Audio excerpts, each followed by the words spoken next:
വിശ്വാസത്തെ ക്വസ്റ്റ്യൻ ചെയ്യരുത്. ഈ ഒരു വാക്ക് ഞാൻ പലപ്പോഴും കേട്ടിട്ടുണ്ട്. പക്ഷെ ഒന്ന് ചോദിക്കട്ടെ, യേശു തന്നെ ചോദ്യങ്ങൾ ചോദിച്ചിരുന്നെങ്കിൽ നാം എന്തിനു ഭയപ്പെടണം? ബൈബിൾ തന്നെ നമ്മളോട് പറയുന്ന ഒരു കഥയുണ്ട്.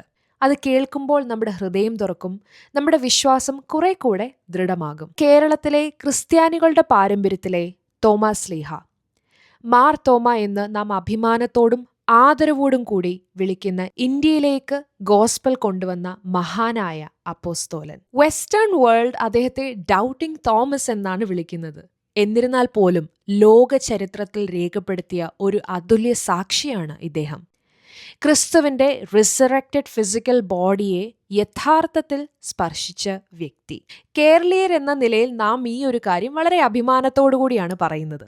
യോഹന്നാന്റെ സുവിശേഷം 20-ാം അധ്യായം 24 മുതൽ 29 വരെ ഇത് വ്യക്തമായി മനസ്സിലാക്കാൻ പറ്റും. മറ്റ് ശിഷ്യന്മാർ ഞങ്ങൾ കർത്താവിനെ കണ്ടു എന്ന് പറഞ്ഞപ്പോൾ തോമസ് സത്യസന്ധമായി പറഞ്ഞു, ഞാൻ അവന്റെ കൈകളിൽ ആണിപ്പഴുത് കാണുകയും ആണിപ്പഴുതിൽ വിരലിടുകയും അവന്റെ വിലാപ്പുറത്ത് കൈയിടുകയും ചെയ്തിട്ടല്ലാതെ വിശ്വസിക്കുകയില്ല എന്ന് അവൻ അവരോട് പറഞ്ഞു. ഒരാഴ്ച കഴിഞ്ഞ് വാതിലുകൾ അടച്ചിരുന്ന അതേ വീട്ടിൽ ശിഷ്യന്മാർ വീണ്ടും ഒന്നിച്ചു കൂടിയിരിക്കുമ്പോൾ അപ്രതീക്ഷിതമായി യേശു അവരുടെ നടുവിൽ പ്രത്യക്ഷനായി നിൽക്കുന്നു.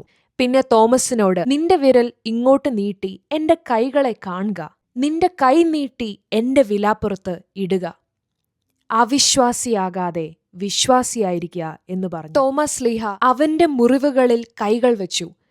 പെട്ടെന്ന് മുട്ടുകുത്തി വീണ് ഏറ്റവും ശക്തമായ ഏറ്റുപറച്ചിൽ നടത്തി, എന്റെ നാഥ, എന്റെ ദൈവമേ.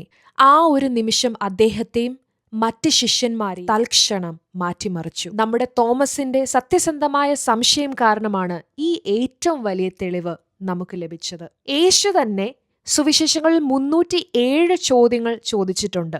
ആ ചോദ്യങ്ങളിലൂടെ ശിഷ്യന്മാരുടെയും ജനക്കൂട്ടത്തിന്റെയും നേതാക്കളുടെയും മനസ്സും ഹൃദയവും തുറന്ന് അവരെ സത്യത്തിലേക്ക് നയിക്കുന്നതായി നമുക്ക് കാണാൻ സാധിക്കും. നമ്മൾ സ്വന്തം ചോദ്യങ്ങൾ സത്യസന്ധമായി ചോദിക്കുമ്പോൾ യേശുവിന്റെ മാതൃകയെ അനുഗമിക്കുകയാണ് ചെയ്യുന്നത്.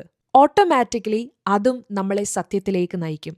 ഒരു ചോദ്യം അല്ലെങ്കിൽ ഒരു സംശയം ഉത്തരമില്ലാതെ മനസ്സിൽ വെച്ചാൽ അത് പിന്നീട് നമ്മുടെ വിശ്വാസത്തിനെ ദോഷകരമായി ബാധിക്കും. അതുകൊണ്ടാണ് ഈ ചാനൽ ക്രിസ്തീയ ദൈവശാസ്ത്രം തെളിവുകളോടെ ആധുനിക മനസ്സിന് മനസ്സിലാകുന്ന വിധത്തിൽ പറയുന്നത്. വിശ്വാസം ദുർബലമാക്കാനല്ല, ശക്തിപ്പെടുത്താൻ തന്നെ.